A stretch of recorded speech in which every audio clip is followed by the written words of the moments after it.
Good morning everyone. चलिए हम लोग इस वीडियो में जेपीवाई पेयर्स के बारे में बातचीत करते हैं। ठीक है, तो सबसे पहले हम लोग बातचीत करेंगे यूएसडी जेपीवाई के बारे में। तो आपने देखा होगा कि यूएसडी जेपीवाई इस चार्ट पे, पहले तो इसको क्लियर कर लेते हैं। ये पहले रेजिस्टेंस था, तो अब ऑब्वियस है कि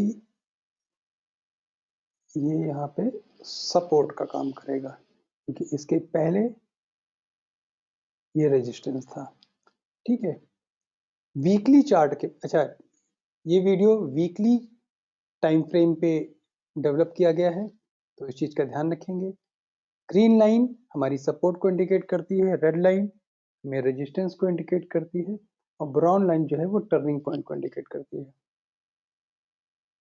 और अगर मूविंग एवरेज की बात करेंगे तो ये जो ब्राउन लाइन है, ये light brown line 50 moving average, pink line 100 moving average, dark brown line 200 moving average को इंडिकेट करती है।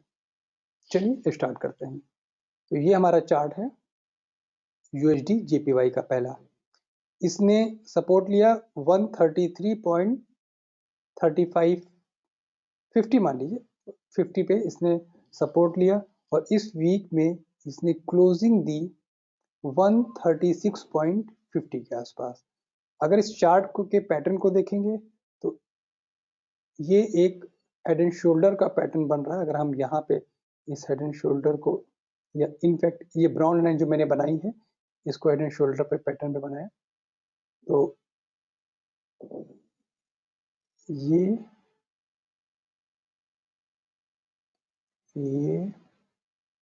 और अब इसका सेकंड शोल्डर बनाने के लिए कितना ऊपर जाएगा ये देखना पड़ेगा, और फिर ये यहाँ पे ऐसे डेवलप करेगा।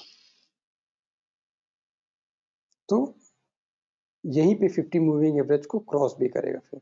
तो अभी फिलहाल का जो पैटर्न बना है इसके हिसाब से, और ये वीकली कैंडल बनी हुई है, ये इन्वर्टेड हैमर कह सकते हैं, और अब ये ऊपर जाएगा। अच्छा, वैसे भी जब भी कोई ट्रेंड लाइन को ब्रेक कर देता है, या किसी सपोर्ट या रेजिस्टेंस के मेजर सपोर्ट या रेजिस्टेंस जहाँ पे टर्निंग पॉइंट हो रहा होता है उसको ब्रेक करता है, तो एक बार उसको टच करने के लिए आता है। तो उस लिहाज से अगर हम बात करेंगे तो एक बार इसको एटलीस्ट नेक्स्ट रेजिस्टेंस तक जाना पड़ेगा।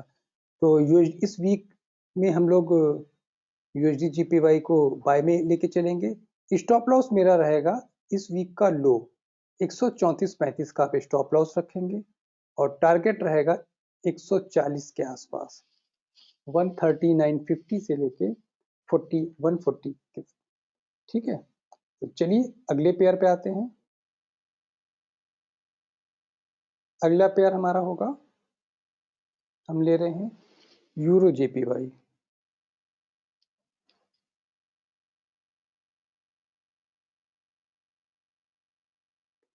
सेम पोजीशन इसने यहाँ पे लिया, प्रीवियस रेजिस्टेंस को उसने ब्रेक करके ऊपर गया तो वो अब सपोर्ट हो जाएगा।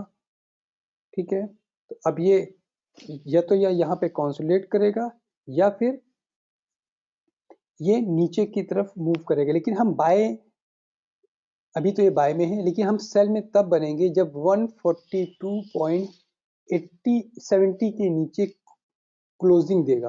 तो नेक्स्ट वीक भी ये बाय में रहने की इसकी ज़्यादा गुंजाइश है।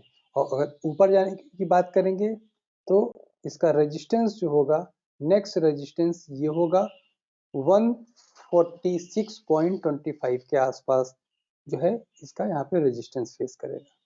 चलिए नेक्स्ट पेयर में आते हैं।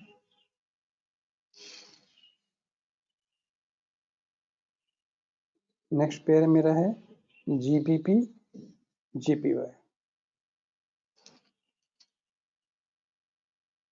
ये भी देखिए, ये भी बाय में बना हुआ है अभी तो, लेकिन अपने रेजिस्टेंस के बहुत पास है, इस चीज का ध्यान रखिएगा। तो 169 इसका स्ट्रॉन्ग रेजिस्टेंस है। अगर आप देखेंगे तो 1 2 3 4 5 5 वीक से 169 के ऊपर नहीं गया है। अगर नीचे सपोर्ट भी ले रहा है 163.10 के आसपास इसका है सपोर्ट है मेरा। जब 163 को ब्रेक करेगा तो ही हम इसमें सेल में रहेंगे। तो ये यहाँ पे थोड़ा सा और टाइम बिताएगा या फिर कंसोलिडेशन में चला जाएगा। अगले पेयर में आते हैं, AUD JPY।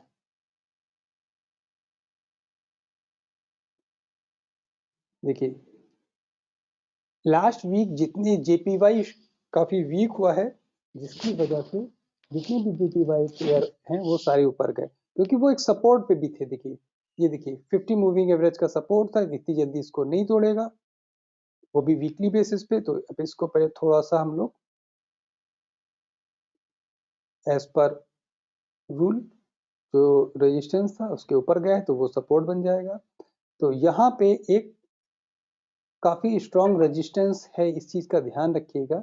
ये बिल्कुल बाउंड्री को टच कर रहा है, क्योंकि पहले ये सपोर्ट था, अब यही एक रेजिस्टेंस का वर्कआउट करेगा। तो या तो इसको ब्रेक करके ये नीचे की तरफ जाएगा, क्योंकि हम सेल में तब बनेंगे जब इस ब्राउन लाइन 90.60 के नीचे क्लोजिंग देगा, तो ही हम इसमें सेल में रहेंगे।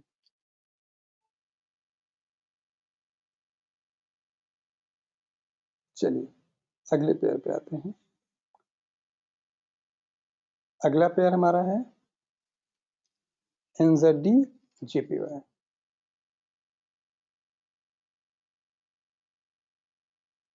ये देखिए NZD JPY अपने मल्टीपल रेजिस्टेंस जोन के बिल्कुल टॉप पे पहुंच गया है। देखिए ये इसका रेजिस्टेंस, ये इसका रेजिस्टेंस, ये इसका रेजिस्टेंस, और इस वीक भी अपने मैंने लास्ट टाइम भी कहा था बाय में हम तभी जाएंगे जब 88 के ऊपर ये क्लोजिंग देगा तो ही बाय में है।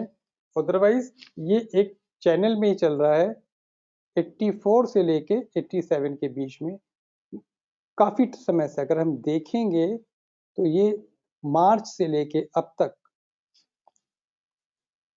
9 महीने हो गए, तब से ये एक चैनल में ही वर्कआउट कर रहा है। तो इसमें हम बाय में तब रहेंगे जब 88 के ऊपर रहेगा। अदरवाइज जो एग्रेसिव ट्रेडर हैं वो अपने रेजिस्टेंस पे, तो यहाँ पे एक उनको सेल अपॉर्चुनिटी छोटे से स्टॉप लॉस के साथ में ले सकते हैं। चलिए अगले पेयर पे आते हैं। अगला पेयर हमारा है CHF JPY। CHF JPY ने देखिए एग्जैक्टली जो टर्निंग पॉइंट था ब्राउन लाइन का, वहीं से इसने ऊपर की तरफ मूव किया, लेकिन जो ऊपर की तरफ मूव इसमें थोड़ा सा बनाने की जरूरत है। ये इसका एक रेजिस्टेंस पॉइंट होगा। अब ये एक अपने ये रेजिस्टेंस पॉइंट है, क्योंकि पहले यही एक सपोर्ट पॉइंट हुआ करता था। तो ये इसका काफी स्ट्रॉन्ग सपोर्ट जोन है, इस चीज का ध्यान रखेंगे। अगर इसके ऊपर चला गया तो फिर ये एटलीस्ट ऊपर की तरफ मूव करेगा, जो कि नेक्स्ट रेजिस्टेंस पॉइंट 150 के आसपास है। तो अगर इसको ऊपर जाना होगा तो काफी पुल बैक के माध्यम से ही ऊपर जाएगा, और इसमें हम अभी तो फिलहाल बाय में रहेंगे। सेल हम तब तक नहीं करेंगे जब तक ये 143.40 के नीचे क्लोजिंग देता है। क्लियर है? तो चलिए अगले पेयर पे आते हैं। अगला हमारा पेयर है CAD JPY।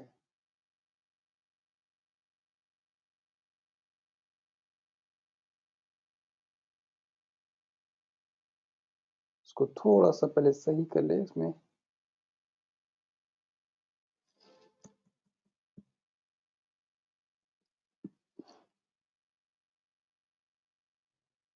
ठीक, CAD JPY निगेटिव जोन में है, लेकिन ये अपने सपोर्ट पे है। लास्ट वीक में इसने 50 मूविंग एवरेज को क्रॉस कर दिया था, लेकिन यहाँ पे एक डोजी का बिल्डअप किया है। तो और डोजी भी जो बिल्डअप किया है वो अपने सपोर्ट के पास में बिल्डअप किया। देखिए ये सपोर्ट जोन है, और इसने इस कैंडल में भी जो 50 मूविंग एवरेज है वीकली बेसिस पे उसको टच किया है। तो मतलब अभी उस पॉइंट को छोड़ नहीं रहा है, और इसने 50 मूविंग एवरेज पर ही इसने जो कैंडल बनाई है वो इन्वर्टेड हैमर बनाई है। तो इन्वर्टेड हैमर के बाद में ये एक ट्रेंड रिवर्सल कैंडलस्टिक होता है, तो इसके ऊपर जाने के चांसेस काफी हैं। तो अभी तो थोड़ा सा चार्ट को भी बिल्डअप कर लेते हैं, क्लियर कर लेते हैं कि ये मेरा अब रजिस्टर, पहले ये रेजिस्टेंस सपोर्ट था, उस सब सारे सपोर्ट को उसने तोड़ दिया, तो वही अब ये रेजिस्टेंस बन जाते हैं। अगर नेक्स्ट वीक इस वीक के हाई को क्लोज करेगा, अगर कैट जेपीवाई इस वीक का हाई है, मतलब 101.25 101.25 के ऊपर अगर जाता है तो यहाँ पे हम लोग बाय में आ जाएंगे। ये यहाँ पे अगर आप देखेंगे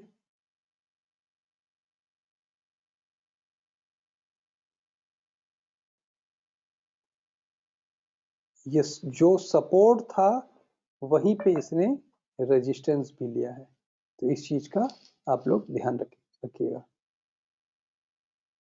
तो जब इसी के ऊपर क्लोजिंग देगा तो ही ये बाय में ऊपर की तरफ जाएगा। तो ये वीकली बेसिस पे एनालिसिस थी जीपीवाई पेयर के बारे में। वर्ल्ड फॉरेक्स मार्केट ये चैनल अभी नया है, इसमें हम फॉरेक्स और उससे रिलेटेड पेयर्स के बारे में करते हैं। इसके प्रीवियस वीडियो में डॉलर इंडेक्स के बारे में, और फिर उसके बाद यूरो इंडेक्स और उससे रिलेटेड पेयर के बारे में बातचीत की, और इस वीडियो में हम लोगों ने जेपीवाई पेयर्स के बारे में बातचीत की है। नेक्स्ट वीडियो में कमोडिटीज के बारे में बातचीत करेंगे। तो आप लोगों से गुजारिश है कि अगर वीडियोस अच्छे लगते हो तो उन्हें लाइक कीजिए, शेयर कीजिए, कमेंट्स कीजिए।